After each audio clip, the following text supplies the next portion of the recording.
Assalamualaikum warahmatullahi wabarakatuh. Ashama akkam jirtu daawwattoota channel YouTube kan jala jirtan YouTube Abduu Oro jala jirtan hundi keessan nagaan jiraadha bakka isin jirtanutti nageenyi isiniif haa baay'atu isiniin jedhee barnoota haalaan barbaachisaa ta'ee fi haala kamiin daataa maallaqa fixe takka yookaan immoo daataa maallaqa isin jalaa fixe isin rakkise haala itti qusachuu dandeessan akkaataa daataa isin maallaqa isin jalaa fixe yookaan immoo daataa isin jalaa dhume haala salphaa ta'een qusattanii itti fayyadamuu dandeessan jechuudha. Yeroo daataa itti fayyadamtan dhugaa bilbilli keessan daataa yookaan immoo maallaqa fixe isin cinqawoo ta'e bilbilli keessan jechuudha.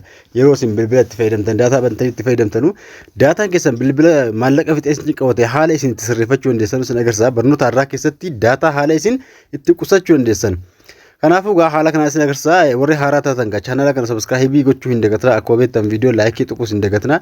Daataa hin dalagne akkaataatti sirreeffattan akkasuma bilbila chaarjii fixullee barnoota hedduu ajjala gadhiisin jira. Barnoota kana irra galuun baradhaa isin jecha akkasuma chaanala kana subscribe gochuu hin dagatina. Namoota hedduu bira akka viidiyoon ga'uuf viidiyoo laayikii tuquu hin dagatina isin jira. Gara barnootaa isin oofaa na waliin tura. Daataa maallaqa fixu sirreessuudhaaf gaa bilbilli keessan gaa daataa yookaan maallaqa fixoo ta'e awwala wanti isin gochuu qabdanu bilbila keessan irraa gaa Play Store ni seentu appilikeeshinii maallaqa fixaa jiru yookaan immoo appii osoo isin hin eeyyamin ofiin gadi bu'ee maallaqa keessan fixaa jiru ilaaluudhaaf Play Store seenu gaa profaayilii keessan eega tuqxanii gara ganjallaa kan ol xaa'uudhaan siitinga ni seentu siitinga eega seentanii haala kana isin baasa. Haala kana yeroo isin baase gaa network kajeela tuquudhaan gaa network kana eega tuqxanii maal gootu appi daawunlood ka jedhu kanaa fi auto update appi bakka jiru tuquudhaan yoo isin asirratti fakkeenyaaf wifi fayyadamaa jirtu yoo ta'e over wifi yoo rakkoo qabu wifi ni over wifi only ka jedhu kana walakkaa keessaa keessu jechuudha. Yoo isin daataatti fayyadamaa raattan yeroo hundee yeroo isin daataa bantan ofumaan abdeetii godhachuu amma fakkeenyaaf akkan abdeetii naa godhu barbaadee sana wala kaawwadhe isin yoo isin asirra keessan bilbilli keessan irra appilikeeshiniin jiru indaaleensa abdeetiif godha of haaromsaa maallaqallee ni fixa yookaan immoo daataa keessan isin jalaa fixuu danda'a isin jira. Appiin daawunloodii kunillee ka awwalaa kaadee isin kaa'attan daataa irratti yoo fayyadamaa raattan daawunloodii godha wifi yoo fayyadamaa raattan walakkaa keessa kaawwachuudhaan daawunloodii gochuu dandeessu. Akkasuma yoo daawunloodii appilikeeshinii akka hin taane yoo barbaaddan yoo daataa fayyadamaa raattan walakkaa irra kaa'uudhaan itti fayyadamtu. Yoo wifi fayyadamaa raattan immoo rakkoo hin qabu isin jecha haala kanaan awwala asirraa sirreessuu qabdu. Daataan akka hin dhumneef egaa wifi irra kaawwattu jechuudha. Yoo daataa keessan fayyadamaa raattan karaa lammaffaadhaa isin ittiin qusachuu dandeessanu daataa keessan jechuudha. Bilbila keessan irraa gaa karaa lammataa isin daataa ittiin qusattan bilbila keessan irraa gaa appilikeeshinii takka kan itti fayyadamuu barbaaddan kan itti fayyadamuu hin barbaanne haala isin ofirraa cufuu dandeessan. Fakkeenyaaf appii takka akka inni daataa qofatu hin barbaadu yoo ta'e fakkeenyaaf appilikeeshinii takka isin agarsiisa. Fakkeenyaaf Sender ka jedhu kana appilikeeshinii Senderii kana irraan gadi qaba. Yeroo takka irra gadi qabuudhaan gaa mallattoo raajifannoo yookaan immoo waan xiqqoo tokko asirraa ni tuqxu achirra tuquudhaan gaa gara appilikeeshinii siitingii keessa isin galchaa jechuudha.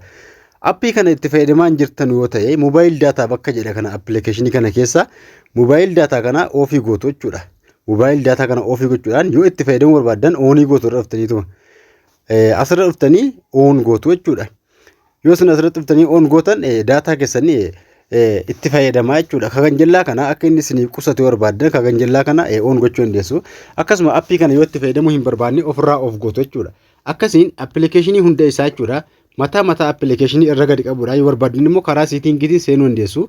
Appii kana irra gadi qabuudhaan gaa siitingii eega seentanii mobaayil daataa bakka jiru seenuudhaan ofii gootu kana jechuudha. Yeroo itti fayyadamuu hin barbaannetti akka inni daataa keessanitti hin fayyadamne jechuudha. Yeroo isin daataa fayyadamtanu daataa keessan akka inni hin fixne appilikeeshinii kana yoo barbaaddan of gootu yeroo itti fayyadamuu kaatan immoo irra galtanii oon gootu jechuudha. Karaa lammataadhaa isin ammallee daataa keessan ittiin qusachuu dandeessan inni faayidaa guddaa qabu inni isin beekuu qabdan akka daataan keessan hin dhumne jechuudha. Inni guddaa isin sirreessuu qabdan siitingii bilbilaan seentu karaa ittiin argachuu dandeessan. Siitingii irra seenu hangaa haala kanaan siitingii irra eega seentanii jechuudha. Siitingii irra eega seentanii gaa awwalirra konneeshin ka jedhu kan ni tuqxu jechuudha. Awwaluma kanarra konneeshinii ni tuqxu jechuudha. Daataa keessan qusachuudhaaf akka inni maallaqa hin fixne qusachuudhaaf gaa konneeshin ka jedhu eega tuqxanii asirratti daataa usijji ka bakka jedha kana irra tuqxu jechuudha. Daataa usijji ka eega tuqxanii haala kana isin banaa yeroo inni haala kana isin bane gaa daataa saver bakka jedhu kana irra tuqxu asirra tuquudhaan gaa turn on kana yoo gootan jechuudha.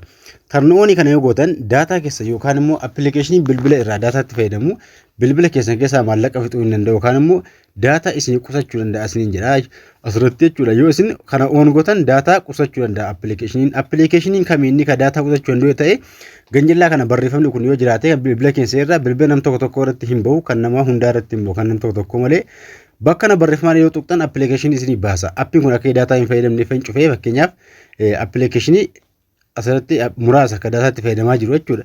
Kanaafuu appii kana akka inni daataatti hin fayyadamne yoo barbaaddan yookaan immoo yoo isin oon gootan daataa bilbila keessanii fixuu danda'a. Akkasuma daataatti ni fayyadama. Yoo isin wanni kana awwalaa kana immoo tarni oon gootan appilikeeshinii maa keessa jiru kana akka inni daataa keessanii hin finne seef godha yookaan immoo akka inni itti fayyadamaatuma daataa keessan isinii qusatu isinii godha jechuudha. Kun tarni oon yoo gootan garuu yoo tarni oon gootan gaa appilikeeshinii takka takka waan akka TikTokii kan akka YouTube yeroo viidiyoo seentan saffisaan isinii hin banu daataa keessan waan qusachuu barbaaddanidha jechuudha. Daataa keessan qusachuu barbaadan isinii waan qusatuu fi saffisaan isinii hin banu harkifachuu danda'a jechuudha. Kana yoo oon gootan garuu maallaqa immoo isin jalaa hin fixu jechuudha. Kanaafuu asirra kana galuudhaan yoo tarni oon gootan bilbila daataa fixu takka yookaan immoo bilbila daataa isin jalaa dhume yookaan isin rakkise haala kanaan irra tuquudhaan gaa tarni oon yoo gootan daataa keessan isinii qusachuu danda'a isiniin jedha. Asirraa ammallee osuma hin bayini kan isin sirreessuu qabdan ammallee bakka kana jechuudha. Ganjallaa kana dhufuudhaan gaa Magaabeetii yookaan immoo waan bitattan takka yookaan daataa dhaabbataa yookaan immoo daataa dhaabbataa sana kan bitattan sana akka inni daataa keessan qusachuudhaaf gaa bakka kana bakka barreeffamaa kana gaa biiliingi saayikil bakka jedhan kan tuquudhaan bakka kana eega tuqxanii gaa biiliingi saayikil daataa warningi bakka jedhan tuquudhaan gaa kana yoo on tarni oon gootan ni dalagaa. Akkasuma tarni oonii eega gootanii daataa warningi kan jedhu kana amma fakkeenyaaf gaabaa giddugaleessa jechuudha. Gaabaan kun giddugaleessa daataa hedduu hin fixu jechuudha. Gaabaa kaara tuquudhaan gaa keessa yoo dhiqata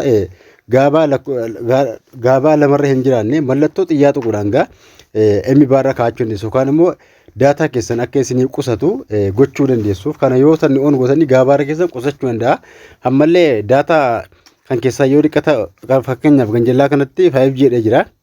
Kanneen kana yoo dhiqata qusachuu barbaadan lamarra kaa'achuu qabdu. Yoo dhiqata lamaa ol irra jiraate lamarroo keessan daataa keessan isinii qusachuu danda'a jechuuf kan jedhee yeroo takka takka paakeejii yookaan paakeejii bittanitti fayyadamaa jirtu yoo ta'e daataa keessan qusachuu danda'a. Paakeejii keessan qusachuu yoo dide asirra galuudhaan gaa 2G yookaan immoo lama tuqaa gaabaa yoo irra keessanii daataa keessan isinii qusachuu danda'a isiniin jira.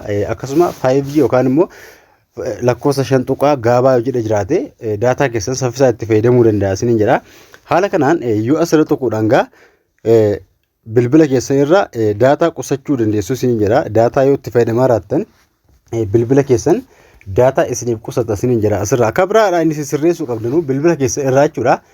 Daataa qusachuudhaaf gaa yookaan immoo daataa yeroo isin cinqee yookaan fakkeenyaaf bilbila keessan irraa yeroo takka takka daataa yeroo fayyadamtanu daataa namaaf dabarsitu yoo ta'e jechuudha.